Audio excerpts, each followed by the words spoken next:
Hey guys, it's your boy Voresache, and I am back at it again with another video.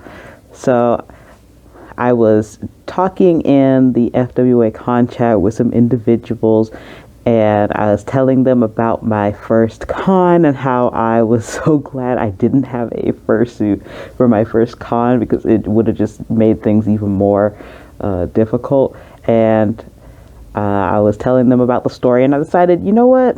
I'm going to record a video. I'm going to tell you all the story of my first con. So, picture this. My first con was FWA in 2013. So, picture this. I am fresh in the fandom. I had just met up with some furries and getting to know the group via the good old days on Skype. How did I get into the fandom? Well, long story short, I used to be a little Craigslist thought, and I saw an ad where these two guys were looking for a third, and I thought that'd be kind of interesting. So I messaged them. Turns out they were furries. They invited me to the furry Skype group. But anyway, yeah. So picture this, me, fresh, barely have a Sona. Everybody's talking about going to FWA, going to a con, and I don't know what they're talking about. I was curious and interested, and they're like, "Oh, you should go. You should go. You should try to go." So I was like, "Okay, sure." I don't think I'm gonna be able to, but I'll give it a go. So imagine my surprise when my job approves my time off last minute. This is like 2 weeks before the con, mind you. So I was surprised that they approved my time off. And so then at that point, it was kind of like, okay, well, I got the time off. Now I just need a room. So I'm like talking around in my local group, telling everybody like, yeah, I got the time off, so I guess I'm gonna try and make this. I'm gonna try and go to FWA to see what it's all about. And so this like one local was like, hey, I got a room in my room. Mind you, again, these are strangers. All right, I've never I think I've met these people some of the people in that group maybe like 3 or 4 times at this point, but again, they're strangers. I don't know anything about them. I don't know anything about their past. I don't know anything about them. Like they're complete and total strangers. I just want to emphasize that.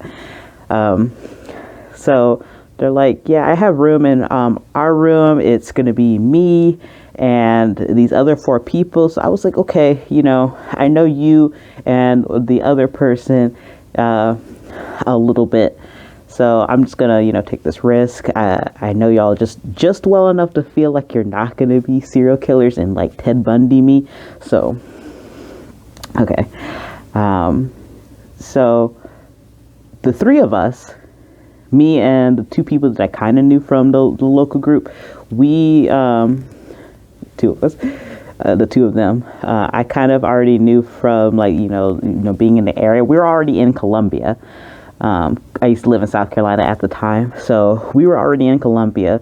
So the 4th person drove down from North Carolina to meet up with us in Columbia.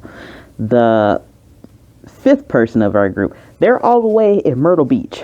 So from my understanding, it kind of sounded like, okay, I'm going to go pick them up from Myrtle Beach, because at the time I was whipping in a Chevy Tahoe. So I drive all the way to Myrtle Beach from Columbia.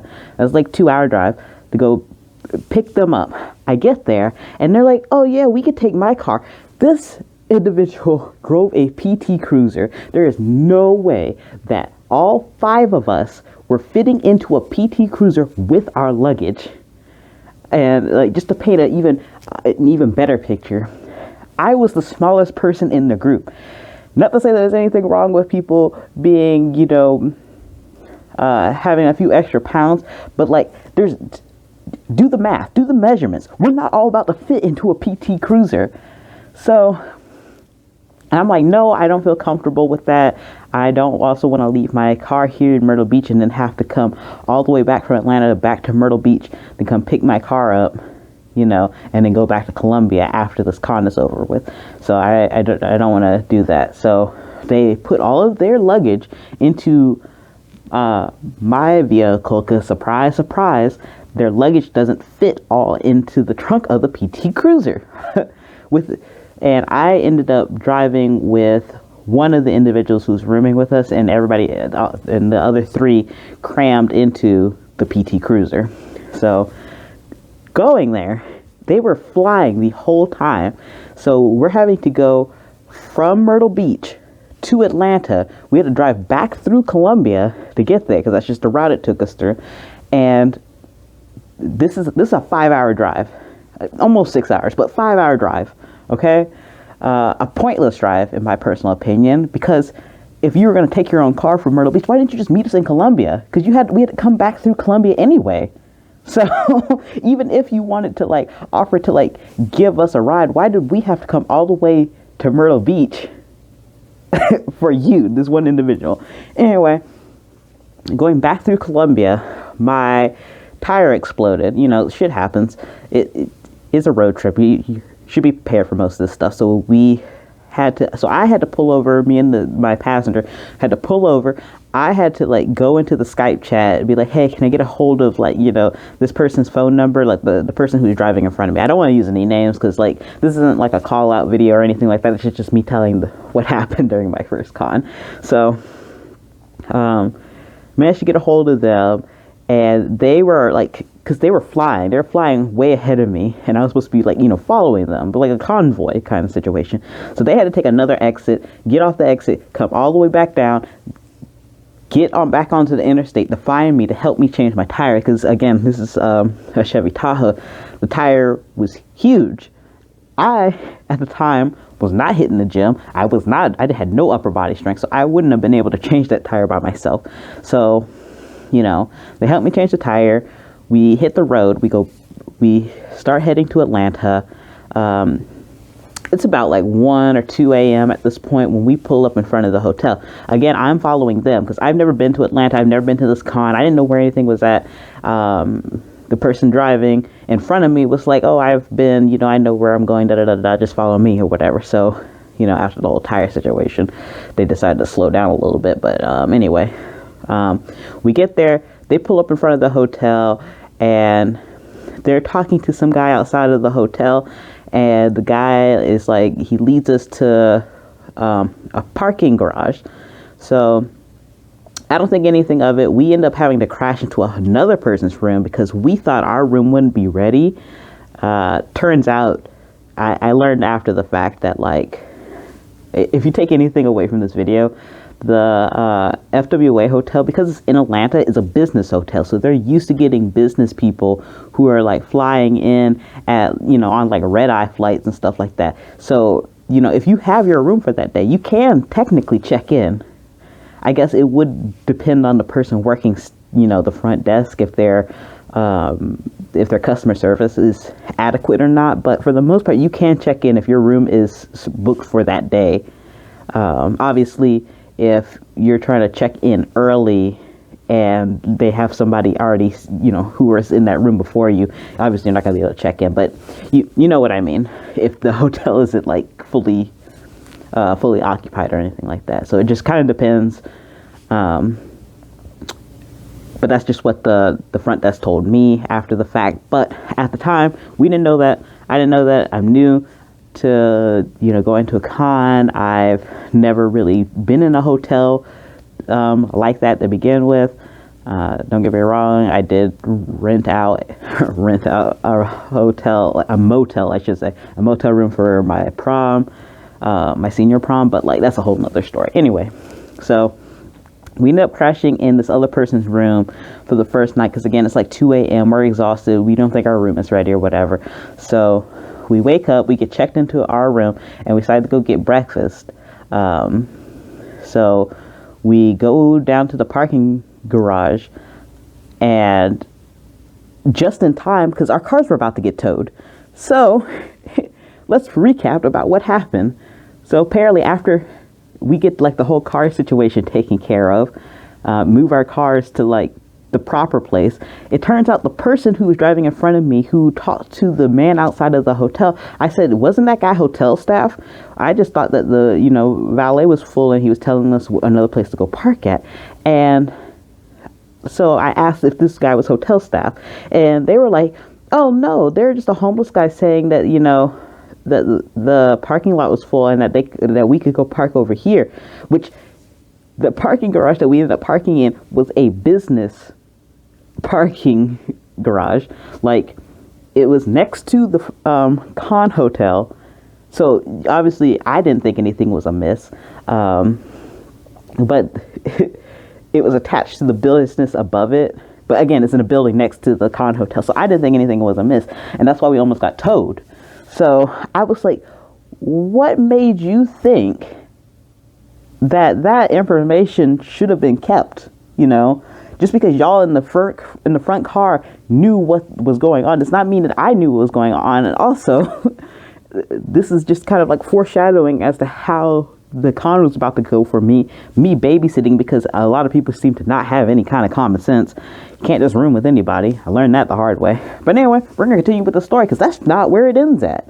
I know y'all are thinking, oh, well, you almost got your car towed, you didn't get towed, that's fine, You had a great time at the con, didn't you? Well, for the most part. The first night was okay. The second night was kind of because only 3 of us, sorry, hand pause, can't hold up fingers.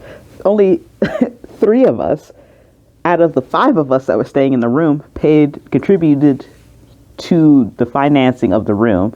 So in my mind, the 3 of us who paid it were guaranteed a bed, even though there's only 2 beds. So 2 of them had decided, 3 of them had decided. So 2 people who contributed to the room and one of the people who didn't decided that they were going to share a bed, and me and the other person who did not contribute to the room, we were going to share a bed. This was already worked out between them. It was whatever. So the first night I got to sleep in the bed that I paid for. The second night, not so much. One of the 3 people decided they're going to sleep in my bed, and both the people who didn't pay both got to sleep in a bed as well. Fair? No. Kind of agitated. So I'm going and trying to enjoy my con the best that I can, despite the awkward sleeping situation. Everything's going fine or whatever. I hang out with my roommates a little bit, and then I go off to do my own thing, to explore, see what this con is all about. And then I get back to the room. This is like the 3rd night, and that's kind of when all hell broke loose. My timeline's a little because this was 2013. This is several years ago. So, but I think it was the 3rd night. That's when all hell broke loose. So, one of the individuals who did not contribute to the hotel room, who did not pay for the hotel room, who was friends with the people who were, rooming, that I, was rooming with, who did pay, by the way. So one of the individuals who did not pay, friends with one of the individuals who did pay, they decided to have a hookup, which was all fine and well and good or whatever, but they decided they were going to fuck the stranger on both of the beds. Again, didn't pay for or contribute to the hotel at all. Also, drank all of our alcohol.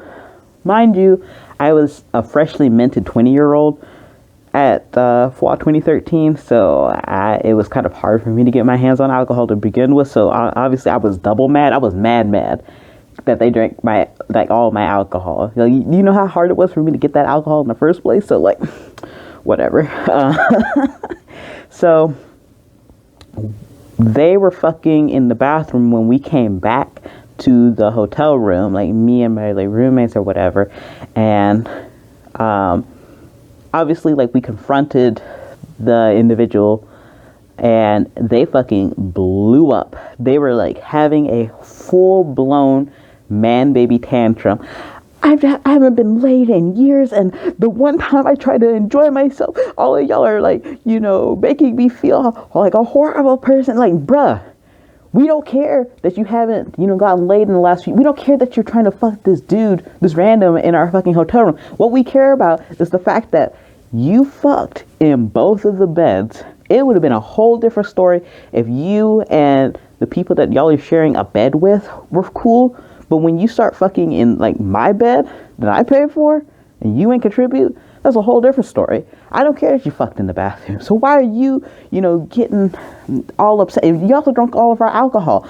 And so it's escalating. This dude locks himself in the bathroom and threatens to like unalive himself with a Bic one blade razor. So I was done. I was done at that point.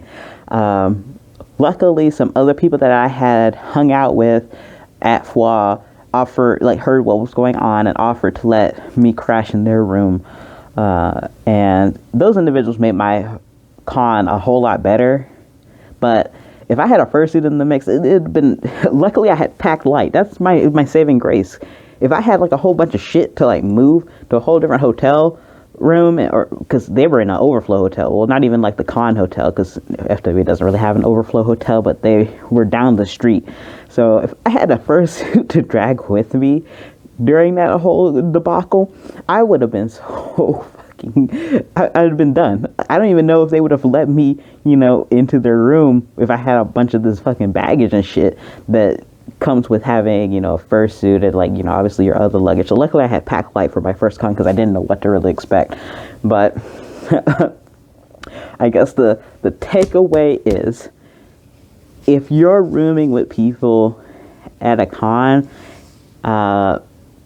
try to room with people that you know. Like, room with your friends if you can. If you have to room with, randoms, good luck to you.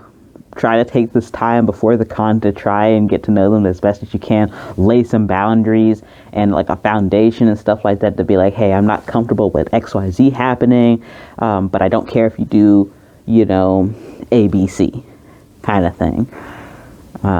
This is not really like an advice video per se. This is just more like a story time video. So after that, after the con was over, I had to drive back to Columbia, and the passenger who was with me, they decided that they were going to sleep, and my GPS effed up and took me through like the backwoods of Georgia because I had missed an exit or whatever, and it decided to reroute through the scenic view, I guess. Take me through the scenic view of Georgia. I had never been so scared in my life. Despite this fursuit, I'm a black dude. Like, I'm not trying to like get hate crimed in the middle of nowhere. Like, so, whew, yeah. I think for the most part, when even if it's not your first con, I think everyone has at least one like shitty like con story. And if you don't have like at least one shitty con story, I don't know if I could trust you. Like, cause like nobody's life is that perfect. Come on, everyone has like a shitty vacation, so you should at least have at least one shitty con. Not to say that you should go out of your way to find it. If you haven't, fingers crossed. But like eventually that shit's gonna happen. But like the only thing you do is take it in a stride and try to find like good moments to enjoy it. Obviously, I did have fun, because otherwise why would I keep going back? Part of the reason why I went back for the next year, 2014, is because 2013 was such a fucking like shit show that I was like, let me give it like a better, let me give it a clear the slate and give it a better shot. Let me see if this year could be better. And it was, and it has been ever since. Because besides, COVID canceling the con, I've been to every single FWA since 2013. Even when I didn't plan to go, even when I was tired of going to FWA and I wanted to go to new cons, I still ended up going like last minute because it's like my home con, because it's really close by. So, yep. I really hope you guys enjoyed the story. And I hope y'all have a good rest of your day or night whenever y'all listen to it. And if not, I hope y'all's day or night gets better. And if y'all haven't heard this today already, I love y'all. And I hope y'all have a great one. Bye.